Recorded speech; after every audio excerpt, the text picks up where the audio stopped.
Hello, everyone, and welcome to the Jeffrey Epstein Show. I'm your host, Bobbycapucci, and this is Daily Drop number 369.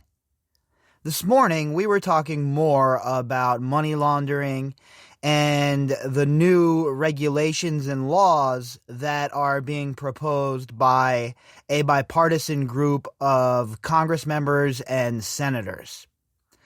Well, tonight, we're going to expand on that conversation a little bit more and dig a bit deeper into money laundering and the art world. This morning when we were talking about this topic, I had said that it wasn't an area that I had really dug into too much, right? It was a new thread to pull on for me, considering where our investigation has been and where the investigation has come. So I've been more focused on the art world lately and digging a bit deeper. And I found a really good article that we're going to read tonight, and it goes into how money laundering works inside of the art world. And it gives a bit of context and adds a little bit more detail than I could have ever possibly given you from my limited amount of knowledge about the topic. So this goes right into our conversation in regards to the money laundering and the financial crimes and all of that stuff that we've really been digging into lately. And this will give us a bit more on how the art world, which Jeffrey Epstein loved to exploit, is used to launder money, hide money, and play games with taxes as well. So this article is from a website called artandobject.com. The headline: How Money Laundering Works in the Art World. Author Charlie Pogakar. Works of art have long been identified and sometimes even romanticized as ideal ways for racketeers to launder money. There's a thread of logic here. The art world typically accommodates those that want to anonymously buy high-dollar paintings, and, on top of that, the industry allows large cash deals. And anytime you have an industry that deals in large amounts of cash and big transactions that are done in cash, it's inevitable that you're going to find people laundering money and committing financial crimes. And again, I don't even blame half the people that are doing this sort of shit, considering the laws, right? I mean, people using loopholes, not actual straight up crimes, but the people that use the loopholes, it's pathetic. They're like 1 inch away from people actually committing crimes, but those loopholes are put there for them to exploit. None of it should be allowed, right? The loopholes or the outright thievery and money laundering, all of it needs to be squashed. And they're going to have to clean up industries such as the art industry and get a stranglehold on regulation here, because we're not talking about a couple of cents. We're talking about billions and billions of dollars in art and antiquities. For those looking to launder money, it's difficult to conjure up a more attractive set of circumstances than those. Yeah, it's a dream, right? This is like a mafia boss's dream to have this sort of vehicle to stash their money. Now, a mafia boss might not have that kind of ability because they're not welcomed in so-called polite society, maybe. But somebody like Jeffrey Epstein, hell yeah. Somebody like Leon Black, bring it on. That's how these people exist, right? They're so greedy that their billions and hundreds of millions, it's never good enough. They have to continue to steal. They have to continue to avoid paying taxes because F you, Bavangul, they're better than you are. You have to follow the rules, they don't. There also seems to be plenty of instances where art has played a role in the act of money laundering. Consider that when the Mexican government passed a law in the early 2010s to require more information about buyers and how much cash could be spent on a single piece of art, the market cratered as sales dipped 70% in less than a year. Many believe that was because Mexican cartel rings had previously been the biggest buyers in the market. It's for sure. They're not stupid. What, you think these criminal organizations are stupid? Especially down in Mexico. These cartel members and these guys that are running these cartels, they might as well be royalty, right? They have more sway and say than the public officials. They have more power than the military in most instances. And we see it on a daily basis in the streets of Mexico as the bodies get dropped and lined up by these cartels, and the military and the government are powerless to stop them. So does it shock anybody that these sort of, I'll straight up say it, geniuses when it comes to business? Because imagine if these people didn't focus on selling drugs and they put their minds to doing stuff that was like, conductive and it was productive. Boy, they'd be billionaires like Bill Gates, because the way they build these billion-dollar drug empires, that shit is not easy. And then to facilitate it and to run these drug empires, these dudes at the top are slick, crazy as hell, right? Nobody you want to hang out with, and certainly nobody to put on a pedestal. Scuzzbags, one and all, but very shrewd businessmen. So if you think they're leaving any market not exploited, you're wrong, especially a market like art where you can move and hide big amounts of money. So how does one launder money in the art world? The Globe and Mail reports that some of the cases are very straightforward. Let's suppose someone has $10 million on hand. They could buy a Picasso at an auction in, say, Geneva, and have the painting immediately moved to storage at a free port or a high-security storage space near the airport. And that's the kind of scheme that I was talking about in the show Billions that Bobby Axelrod was engaging in. And I have no doubt that Jeffrey Epstein had his fingers deep in shit like this. And all of his buddies. Again, look, Leon Black has a billion-dollar art collection. What, they're all hanging on his walls? They were all bought and all the taxes were paid on them. No corners were cut, huh? See, the thing is, people like that never even get looked into. When those are the kind of people that should really be under the most scrutiny. With that sort of power and that sort of fortune, these people have proven themselves to be untrustworthy, so they have to be scrutinized. And if that means the art world needs to be more regulated and those transactions need to be more transparent, then so be it. Let's get a bill put on the books and into action. I don't see anyone on either side of the aisle who isn't in the pocket of these banksters and these scumbags who would object to more regulation and more transparency in a sector of the world like art, where the working class poor are the ones that get screwed in the end when the money laundering starts. The painting could be then anonymously sold without ever moving an inch, and the new buyer would have it retrieved from the free port. Suddenly, the original buyer turned seller has money from what is considered a legitimate business deal. The Economist estimated in 2013 that Geneva Freeport might hold $100 billion worth of U.S. art sitting tucked away in a space that also functions as a tax haven. Think about that for a minute. That obscene amount of money. $100 billion worth of art. $100 billion worth of art hiding over in a Freeport, just hidden away, no taxes on it, nobody knows about the sales, and these rich billionaires yuck it up all the way to the bank again, only to turn around and charge you 20% for your credit card. The local mafia don is only charging 2%, and these guys are charging 40%, and they're calling the organized crime folks the criminals. The real criminals are these people. This is the biggest organized crime outfit going. Other cases are more complicated.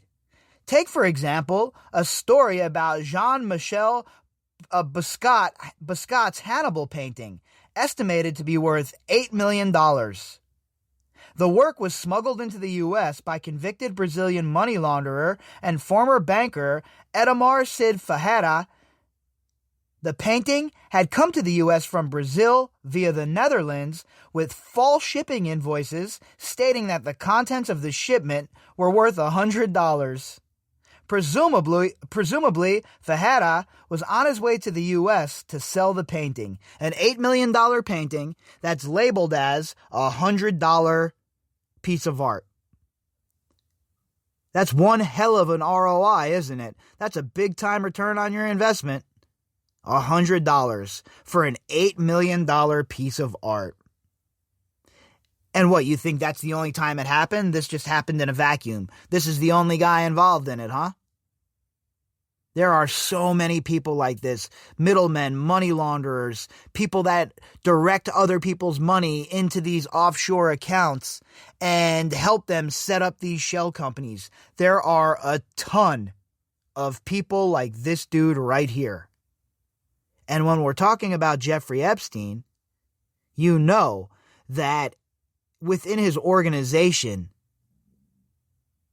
there were other people who knew what was going on financially, without a doubt.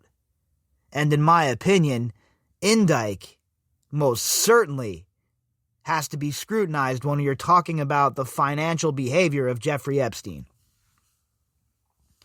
Then there is the case of the international terrorists, where bands like ISIS have been noted for their laundering of cultural antiquities. And that was one of the most insane things that we saw during the whole entire situation in Syria, and even before that with the Taliban in Afghanistan, when they destroyed the Bimian statues and they were destroying the vibrant art of the region. It was just painful to watch. I have a real art love when it comes to history. And I just, it really made me sad to see all of that destruction of all of those old ancient cultures and the structures that they built. And then with ISIS in Iraq and Syria, well, you know about, Sumeria and all of the, ancient cultures in Iraq and all of those antiquities, and how many of them were stolen and flooded into the black market.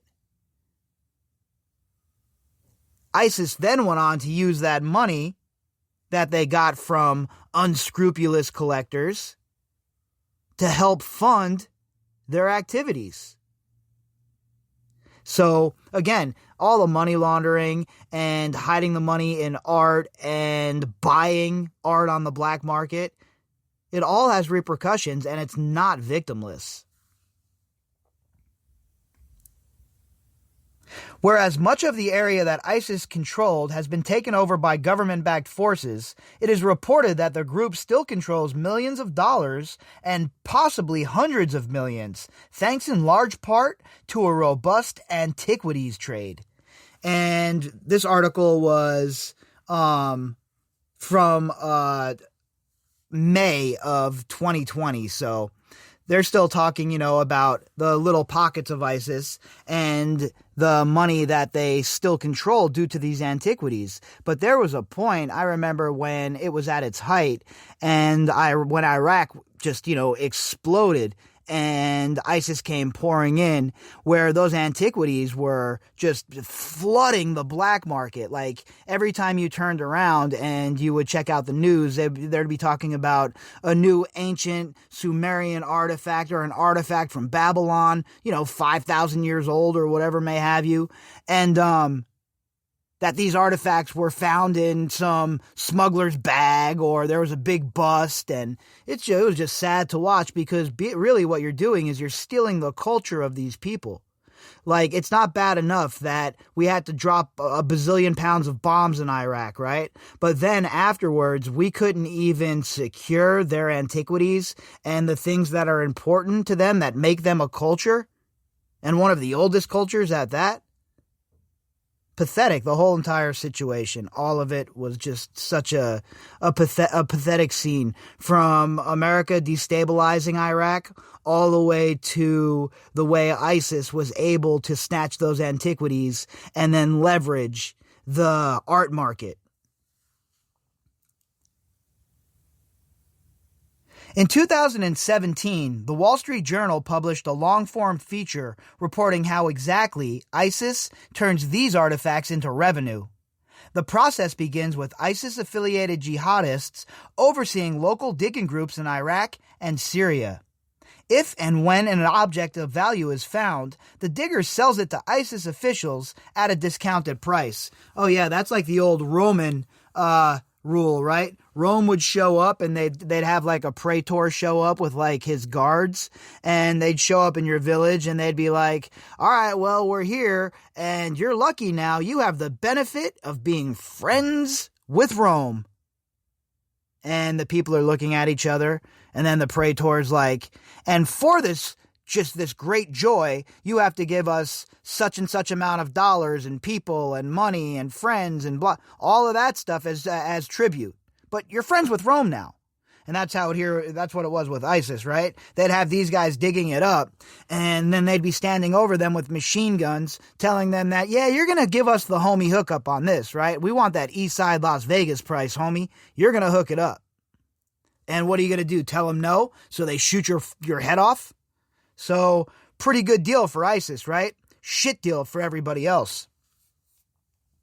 The goods are sold to independent middlemen who smuggle them out of the country into border countries like Lebanon and Turkey.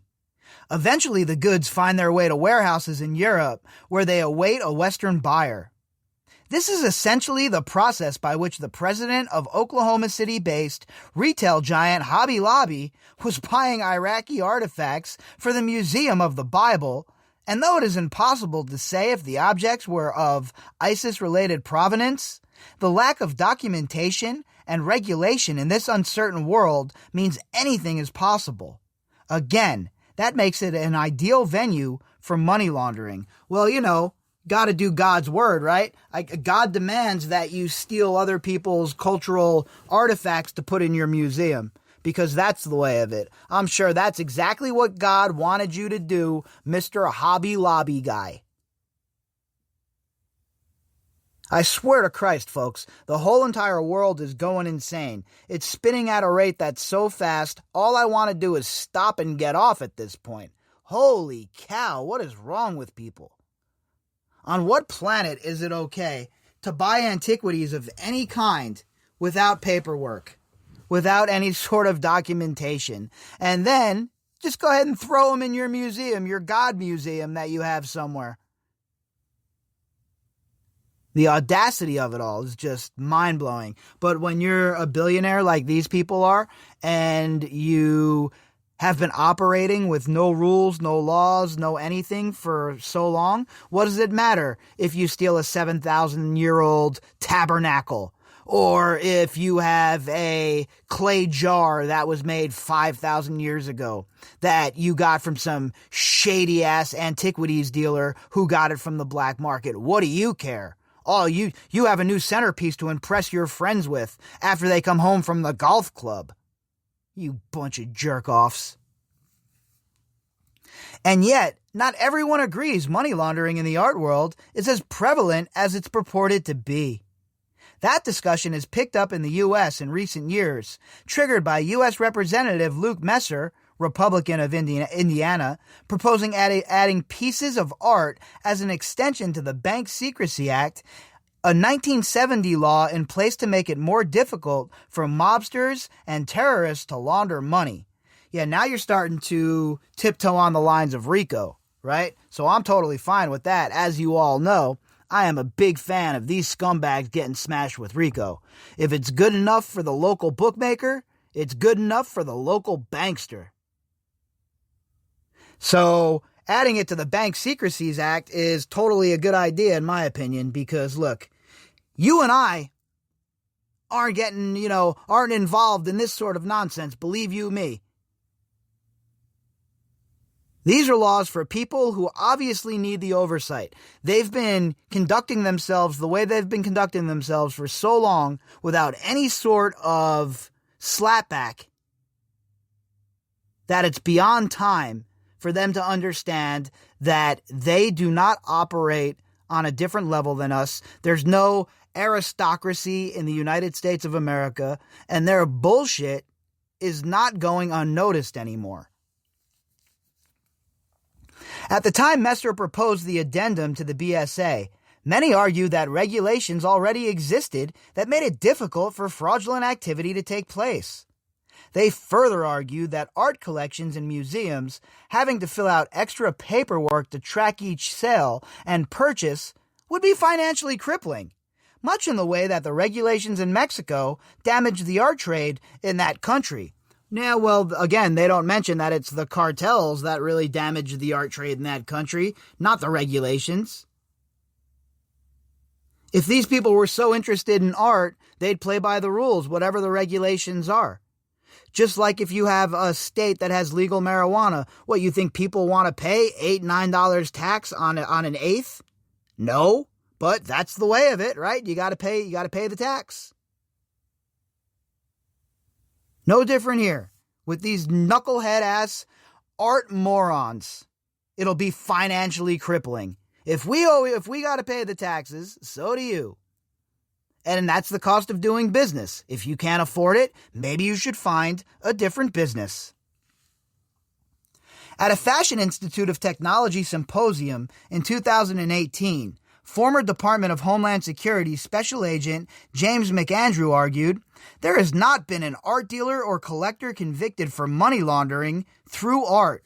Yeah, well, is that something to laud and hold up on your shoulders and cheer about? Or is that just another finger pointed at the system, damning to the system, by the way, that, look, nobody gets in trouble for this shit. You can launder as much money as you want in the art world, and nobody's going to pay attention. Nobody cares. But guess what? I think that the worm is turning, and not only in the United States. You look over in the EU and Europe and Australia, and there's an awakening of people, and it has nothing to do with one side or the other of the aisle. It's the working class poor, all of us, who are waking up and saying, we're getting the raw end of the stick here. We're the ones making this country run. And yet these assholes are so scummy, so disgusting, that they would engage in the largest transfer of wealth up in the history of the world at this point. When is enough for these scumbags? But McAndrew's quote does not prove that the practice isn't happening so much as they aren't being arrested, charged, and convicted of money laundering crimes in the art world. 100%. That's exactly what it's indicative of. It's not that there's no crimes occurring. We know that they are. Again, what do you think? Jeffrey Epstein is buying up is using up 1/6 of his net worth on paintings, on 3 paintings that he's going to hang on his wall? Yeah, right. He'd rather have the pictures of the young girls that were taken on his wall, or Bill Clinton in that cool dress on his wall. He doesn't need the Picassos. Those Picassos were going to be used as a vehicle to move money around or whatever the hell other scummy plot this guy had in mind. Many others disagree with McAndrew's assertion, and there seems to be plenty of evidence contrary to his claim. The art market is an ideal playing ground for money laundering. Thomas Christ, a board member of the Basel Institute of Governance, a Swiss nonprofit that has studied the issue, said to the New York Times in 2017, "We have to ask for clear transparency, where you got the money from and where it is going." Yeah, like the rest of us in our everyday life. If you or I are making all kinds of financial transactions, big money transactions, the bank and the government sure are going to want to know why. But yet, these guys have $8 million Picassos, and they're marking them for 100 and moving them through customs. And there's no repercussions. Nobody goes to jail. There's no convictions. There's no indictments. There's nothing. That's how people like Jeffrey Epstein are able to operate. That's how these people are able to move around all of this dark money, only claim a little bit of it, but at the same time live these incredibly insane lives of luxury, all the while thumbing their nose at the rest of us, as if they have any sort of moral ground to thumb their nose at the rest of us, these scuzzbags in so-called polite society. But yet here they are on a regular basis, doing just that. Hiding their money in high-rise buildings. Oh yeah, I have all these billions of dollars to launder. What should I do? Oh, I have an idea. Let's build a 400-story building. That's a great way to hide our money. And it just goes on and on and on and on. Administration after administration, Congress after Congress, Senate after Senate. Nobody ever does anything about it. And you wonder why these people continue to increase their wealth while the rest of us are lucky to just get by, scrape by, especially these days. But it's all very clear, folks, that these people that are engaging in this kind of behavior, they think that the rules aren't there for them. But I have a feeling that they're in for a rude awakening in the next few years. If you'd like to contact me, you can do that at Bobbycapucci at protonmail.com. That's BOBBY_CAPUCCI at protonmail.com. You can also find me on Twitter at BOBBY_CAPUCCI. All of the links that go with this episode can be found in the description box. As for tomorrow's schedule, the morning update, there will be a flashback episode in its place. And if something occurs while I'm climbing, then when I get home, I'll record an episode and we'll catch up. If not, we'll just catch up with the daily drop. So that's where we're at for tomorrow's schedule. Just want to make sure everybody is caught up and ready to go. All right, folks, I will be back tomorrow, and we will see what's going on in the world of Jeffrey Epstein, and we will pick this conversation up where we left off.